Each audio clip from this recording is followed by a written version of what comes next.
Bonjour mes amis. La richesse doctrinale du rosaire. Le commentaire du Notre Père s'appuie sur les enseignements de saint Cassien, martyr et docteur de l'Église. Le Notre Père est la prière enseignée par Jésus à la demande des apôtres. Apprends-nous à prier. Jésus y résume une prière juive ancienne qui se récitait dans un courant mystique, le petit reste qui attendait la venue du Messie, parmi lequel figuraient les parents de saint Jean le Baptiste, saint Joseph, Joachim et Anne, et d'autres fidèles entendant la venue du Messie. Il s'agissait du petit reste de fidèles, archétype de notre résistance spirituelle. Jésus enseigne, par cette prière, que ceux qui le suivent et font sa volonté sont les enfants adoptifs de son Père des cieux. En la récitant, nous affirmons « Je suis enfant de Dieu, non par nature mais par grâce ». Chaque demande du Notre Père nous engage ainsi que toute notre existence. Le Notre Père n'est pas une formule magique à répéter, mais une échelle de transformation intérieure, un véritable programme de vie. Cette prière nous relie de plein pied aux 10 commandements et aux commandements nouveaux du Christ. Notre Père. Saint Hildegarde de Bingen, docteur de l'Église, enseigne, par l'intermédiaire d'un verbe qui est hors de l'espace, qui, à cause de la vie inextinguible dont il vit dans l'éternité, n'est pas transitoire. On connaît en vérité la puissance du Père, puisque les diverses créatures du monde, telles qu'elles ont été créées, le perçoivent et le comprennent.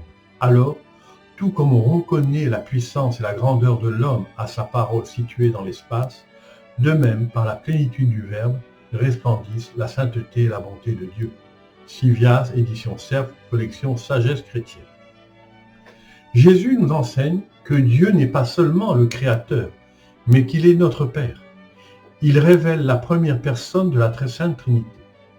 Les apôtres sont juifs. Pour eux, il n'y a qu'un seul Dieu.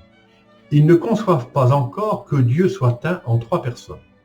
Cependant, lors des solennités religieuses juives, le grand prêtre du temple, en appliquant la liturgie strictement enseignée par Moïse, prononce la grande bénédiction sacerdotale, Nombre 6, 24-26, dans laquelle, à travers le tétragramme Yahvé, répété 3 fois, se trouve le nom des 3 personnes de la très sainte Trinité. Il proclame que le Dieu de Moïse est Dieu en 3 personnes. Au temps de Jésus, et depuis environ 200 ans avant sa venue, le sens originel du nom béni de Yahvé a été perdu. Dieu l'a permis car il attendait de son peuple élu une adhésion par la foi à son Messie. Hélas, nous connaissons la suite. Dieu le Père est la cause première de la création. Il la pense de son présent immobile, cause de l'éternité. Il est le donateur de la vie. Il est la vie. Il ne la crée pas au sens où elle serait extérieure à lui. Non. Il est la vie même. Il nous la communique. Il en est le don suprême. Dieu le Père pense la création. Il cessait de la penser, elle disparaîtrait instantanément. Il ne la regrette pas, ni ne la reprend, ni ne reprend ce qu'il a donné. Ainsi, selon sa justice, il laisse les damnés dans leurs ténèbres perpétuelles qu'ils ont librement choisies. L'enfer est un choix délibéré, tandis qu'il s'installe les sauver dans une béatitude éternelle. Il est Père parce qu'il y a un Fils. Il est Père parce qu'il pourvoit aux besoins de chaque être vivant.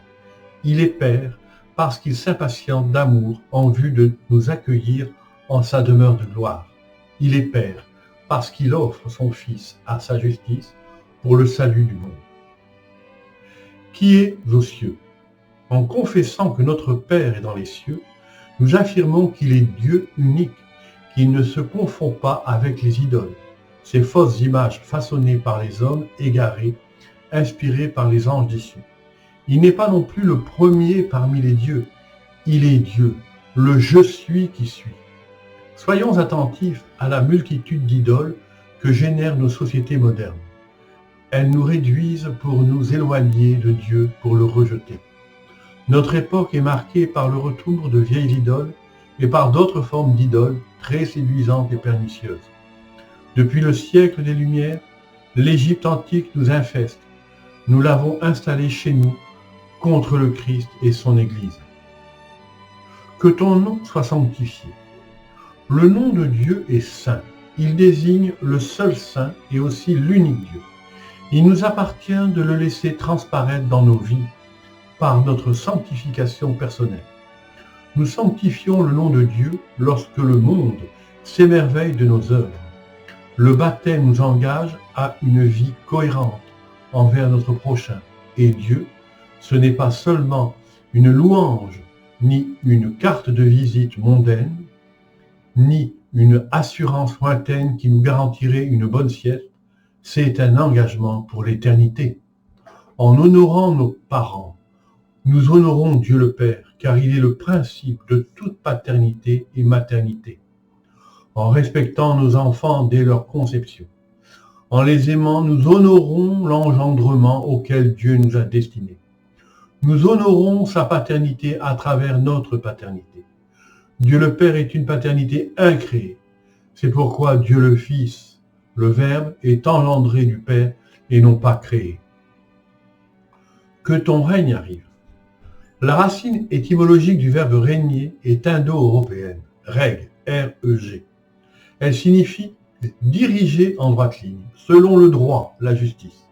Lorsque nous disons que ton règne arrive, nous l'implorons de faire triompher sa justice dans un monde dominé par le mal à cause de notre refus de sainteté, de faire sa volonté. Cependant, avant de souhaiter que le règne de Dieu sur la terre arrive vite, un peu comme une formule magique qui réglerait nos problèmes à jamais, ne faut-il pas demander que le règne de Dieu le Père s'établisse en nos cœurs de pierre? Avant de prier pour la transformation du monde, ne faut-il pas accepter la transformation de soi? Le premier territoire à conquérir pour Dieu, c'est notre âme, notre cœur, toute notre vie. Pourquoi cette demande est-elle le préalable au règne effectif du bien souverain dans toute la création? Parce que Dieu nous a créés libres, doués de raison, capables de choisir entre le bien et le mal. Certes, c'est bien son Fils qui est la cause instrumentale de notre salut, mais Dieu le Père veut que nous collaborions à notre propre salut et à celui de notre prochain avec son Fils. Nous n'y collaborons qu'à la condition de nous sanctifier, de faire sa volonté, de respecter sa loi. Le concept du Dieu roi n'a que peu de rapport avec celui que nous connaissons dans l'ordre politique. Le royaume de Dieu est entièrement de nature spirituelle, surnaturelle. Certes, il s'établira sur la terre des hommes pour un temps, mais ce sera en vue et en préparation du royaume éternel. Le règne de Dieu s'établit avec la collaboration de l'homme sauvé. C'est pourquoi il s'apprête à demander à chacun d'entre nous, ainsi qu'aux nations et peuples, quel usage avez-vous fait des grâces que mon Fils Jésus a acquises pour votre salut? Que ta volonté soit faite sur la terre comme au ciel. La volonté de Dieu est claire, que tous les hommes soient saints. La volonté chez l'ange est parfaitement unie à celle de Dieu. La volonté de l'homme doit s'unir à celle de Dieu. La volonté est la troisième puissance en l'âme, la substance même de Dieu, appelée aussi spirituel agent ou volonté d'amour. La volonté est l'un des traits de l'homme. Elle témoigne de sa liberté. Lui seul décide de la qualité morale et spirituelle de ses actes. Faire la volonté de Dieu ne consiste pas à subir, mais à collaborer, ce qui exige d'entrer avec Jésus dans son obéissance filiale. Je suis venu faire ta volonté. Nul ne vient à la volonté de Dieu contre son gré. Dieu demande d'aller vers lui par un mouvement de sa volonté, donc de sa liberté et donc de l'amour. Demander à Dieu le Père que sa volonté s'établisse sur la terre, à l'exemple du ciel, c'est renouveler la demande de son règne. C'est lui demander que tout le genre humain soit, de fait, conformé à sa ressemblance et que tous les hommes soient des saints. Oui, c'est bien la volonté de Dieu, mais avec la collaboration des hommes. Dieu veut que nous lui remettions notre liberté entre ses mains, du lever au coucher du soleil et du lever au coucher de la lune. Si la liberté n'est pas rendue à Dieu en l'ordonnant au bien souverain, ce n'est plus une liberté. Elle se retire pour laisser la place au pouvoir du mal. Nous ne parviendrons à faire la volonté de Dieu que si nous passons par Marie et par Joseph, car leur union s'est établie par un acte d'obéissance à Dieu, un abandon. Peut-être est-il possible d'avancer que l'obéissance de Jésus dans son humanité, et bien qu'elle soit assumée par sa divinité, se nourrit en quelque sorte de l'obéissance de Marie et de Joseph. Nous ne pouvons faire la volonté de Dieu, le Père, que de l'intérieur de l'obéissance de son Fils. Je suis venu faire ta volonté. Cette obéissance de Jésus est assumée par sa nature divine et elle est parfaite.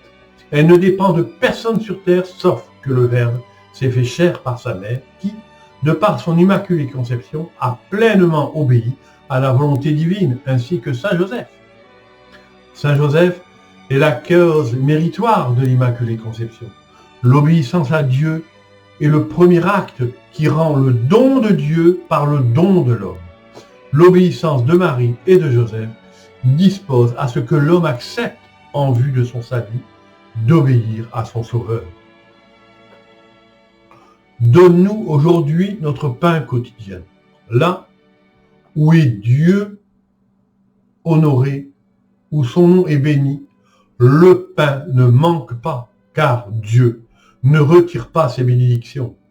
Les famines sont causées par l'accumulation de nos fautes individuelles, et aujourd'hui elles s'accumulent dangereusement. Le concept de faute collective n'existe pas. Il est évident que l'accumulation des fautes individuelles entraîne les peuples à cautionner des actes collectifs contraires à la volonté de Dieu. Tout homme a le droit de se nourrir, de se vêtir, à préserver significativement sa dignité, et la société doit y pourvoir. Son travail est un droit et la source du droit.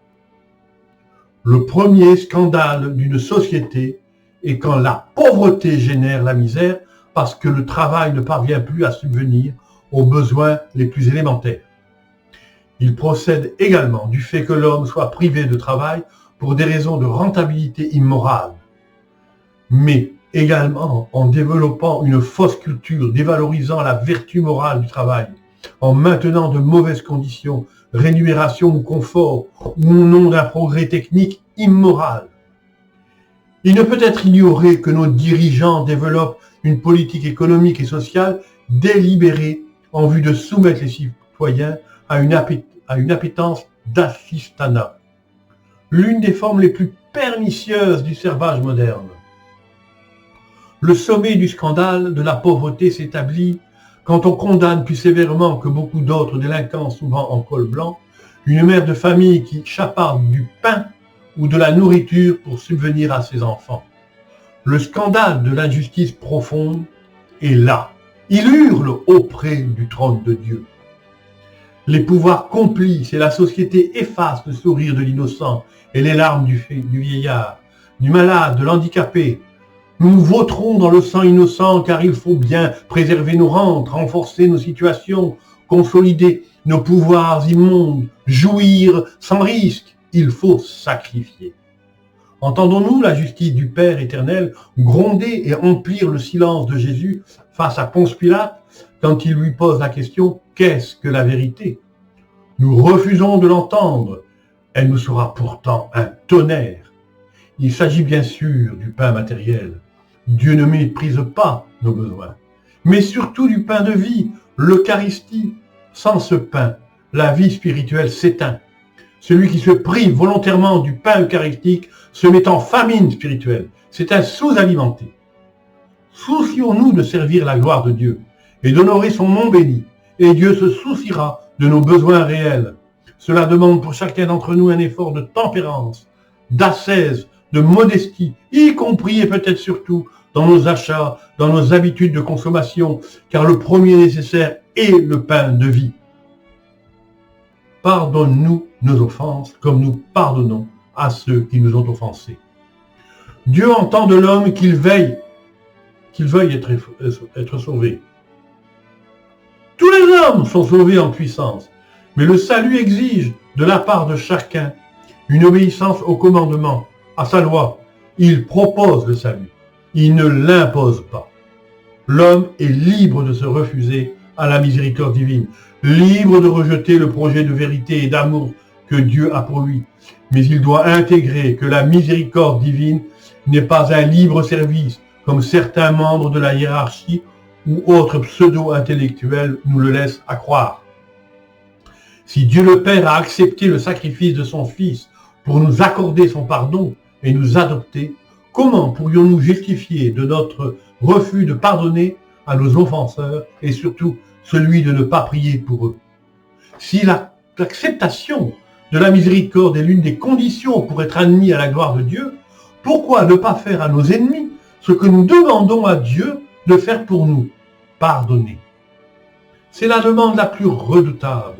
En la prononçant, nous demandons à Dieu de nous juger selon la mesure que nous appliquons aux autres. Impossible de demander la miséricorde tout en gardant de la rancune. Le pardon reçu oblige à donner son pardon. Ne nous laisse pas entrer en tentation. La tentation a deux modes d'exercice. Le premier mode, elle est extérieure à soi. Elle surprend. C'est un mode, disons, passif. Notre volonté n'est pas engagée que si nous y acquiesçons. Deuxième mode. Nous ne faisons pas l'effort de nous corriger de nos mauvaises habitudes, même si nous pratiquons le sacrement de confession. La tentation dans ce cas vient de nous, puisque nous y consentons en amont et nous la consommons. Nous engageons notre libre arbitre dans un mauvais vouloir. Notre péché est alors plus grave, quand bien même aurait-il la forme, la matière d'un péché véniel, car là, il n'y a pas de surprise, mais une volonté profonde. Nous vivons alors d'une certaine manière à l'intérieur de la tentation, ce qui nous porte à justifier notre péché, notre vice. C'est un état intérieur dangereux, car il nous amène à rejeter la miséricorde divine. Ne nous laisse pas entrer en tentation n'est pas une formule magique, mais une supplique à Dieu, afin qu'il veille à ce que le malin, le tentateur, ne nous surprenne pas et ne nous entraîne pas dans son espace de tentation. Nous confirmons par cette demande que nous sommes pécheurs et que nous avons besoin de sa grâce. Dieu permet les épreuves pour nous faire grandir, mais il ne veut pas que nous tombions. Cette demande n'est pas magique. Elle suppose que nous refusions les occasions consenties de pécher. Job fut tenté sans tomber. C'est cela, ne pas entrer dans la tentation. La tentation n'est pas le péché. Le consentement à la tentation est le péché. Mais délivre-nous du mal. Dès l'instant où Adam et Ève ont consommé le fruit défendu, sous l'influence trompeuse de Lucifer, le mal est entré dans la création. Depuis lors, il n'a cessé de vouloir la dominer et de chercher à la détruire. Le mal n'est pas une chose en soi. Il est la privation du bien. Il est la réduction de notre liberté. Le péché originel a brisé la communion entre les hommes et la création. Il l'a comme écrasé sous un empilement de champs mémoriels interrelationnels que l'on peut identifier aux péchés graves, spécifiques, gouvernés chacun par un prince démoniaque. Chacun de ces champs correspond à une période marquante de notre histoire universelle. La demande finale de la prière, mais délivre-nous du mal, donne sens à toutes les autres demandes. Nous implorons d'être arrachés au pouvoir du malin. Être délivré du mal, ce n'est pas seulement éviter les dangers, c'est vivre dans une espérance active, en marchant avec la victoire assurée du Christ Jésus, de l'intérieur de l'Immaculée Conception, refuge des pécheurs. Conclusion. Le Notre Père n'est pas une belle parole à réciter distraitement. C'est pas une carte mondaine.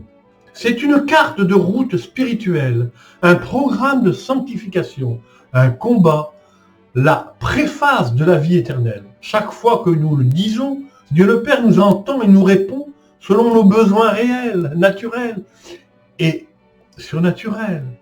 Mais il nous pose cette question. Veux-tu vraiment ce que tu me demandes?